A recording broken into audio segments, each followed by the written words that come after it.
歡迎來到煙火味廚房。冬天我們要多吃蘿蔔，今天搭配2塊豆腐，分享一道好吃又簡單的家常菜。首先準備一條不要甜的白蘿蔔，放在清水中，把表面的泥沙清洗乾淨。蘿蔔皮比較粗糙，我們一定要處理乾淨。冬天是蘿蔔大量上市的季節，也是一年當中最好吃的時候。奶奶常說，冬吃蘿蔔夏吃薑，不用醫生開藥方。所以我們一到冬天要適當的多吃一些蘿蔔，這樣對身體非常有益。處理乾淨的蘿蔔，簡單的給下刀。首先把頭和尾切掉一小部分，然後再切成小塊，最後切成蘿蔔片。我們也不需要切太薄，大約在一個1塊錢硬幣的厚度就可以。白蘿蔔富含維生素 C、膳食纖維以及各種礦物質，尤其是維生素 C 可以增強免疫力，促進膠原蛋白合成；膳食纖維可以促進腸道蠕動，幫助消化。全部切好放在盤中。接下來準備2塊豆腐，首先把豆腐對半切開，然後再切成1公分左右的小長條。挑選豆腐，我們最好挑選這種比較老一點的，然後再轉過來切成1公分左右的小方塊。我們最好不要挑選嫩豆腐，因為嫩豆腐比較容易碎，那樣不方便操作。全部切好放在大一點的碗中，因為豆腐屬於豆製品，含有豆腥味，我們要加入小半勺的食鹽，再倒滿多一點的開水浸泡10分鐘左右，這樣可以去除豆腐裡面的豆腥味，同時還可以提前給豆腐入下底味。而且用淡鹽水浸泡過後的豆腐更有韌性，在操作的過程中不容易碎。準備一個小碗，根據家裡人口的多少打入適量的雞蛋，加入幾滴白醋去除蛋腥味，然後加入少許的食鹽提前入下底味。用我吃飯的筷子充分的攪拌均勻，使蛋黄和蛋白充分的融合。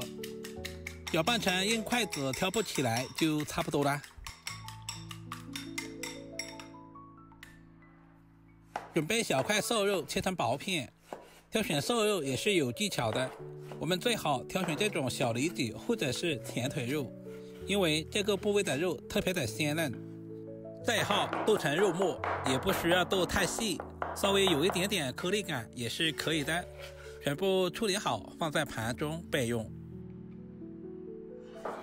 接下來簡單的準備一些配菜，準備小把去皮的大蒜切成小丁，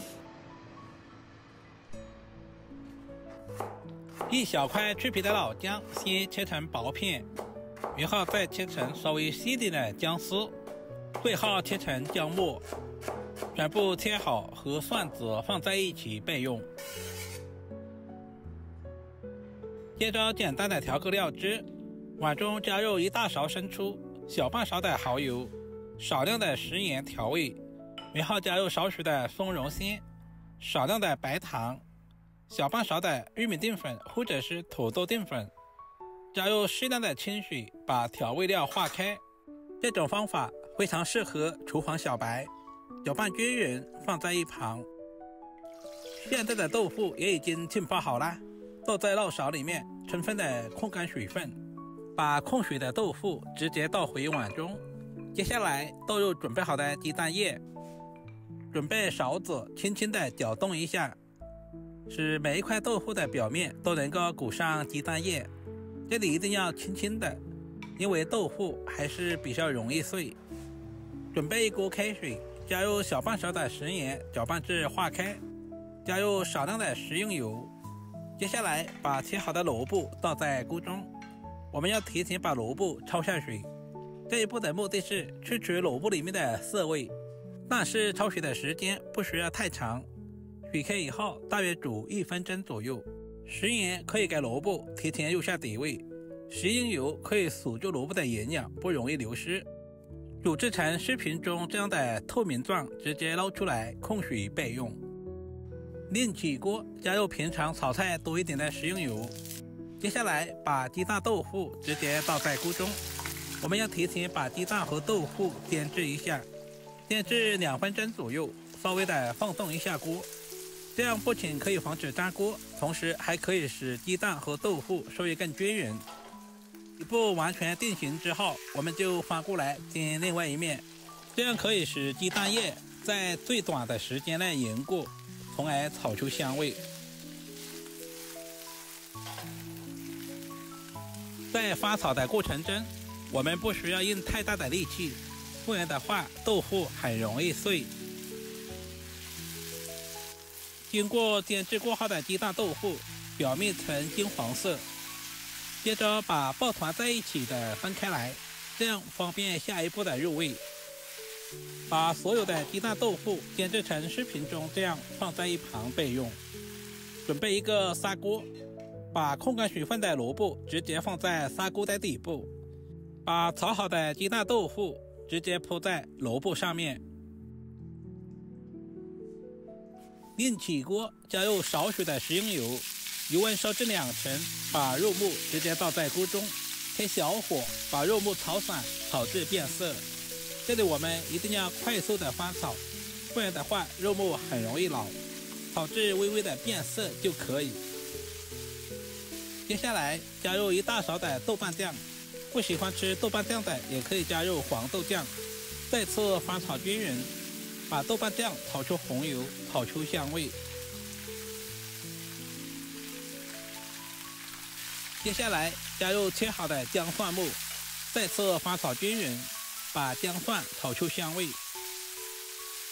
豆瓣醬的香味和肉末的香味充分的融合，聞着都特別的有食慾。接下來把準備好的料汁全部倒在鍋中。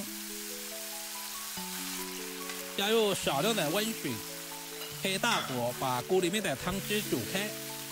親愛的朋友們，視頻都看到這裡了，借您發財的小手點個讚再走唄。您的每一個點讚留言都是我前進最大的動力，非常感謝。把熬製好的醬汁淋在豆腐上面，接下來扣上鍋蓋，大約燜煮3分鐘左右，使雞蛋豆腐和蘿蔔充分的融合在一起。時間差不多了，打開鍋蓋的一瞬間，整個廚房都是雞蛋豆腐、肉末和蘿蔔的鮮香味，聞着都有流口水的感覺。加入切好的蔥花，點綴一下，同時增加香味。天冷就嘗這一鍋嫩豆腐、鮮雞蛋、肉末香，再配上清甜的蘿蔔，真的是暖身、暖心又暖胃。好啦，今天的視頻就簡單的分享到這裡啦，我們下個視頻再見吧。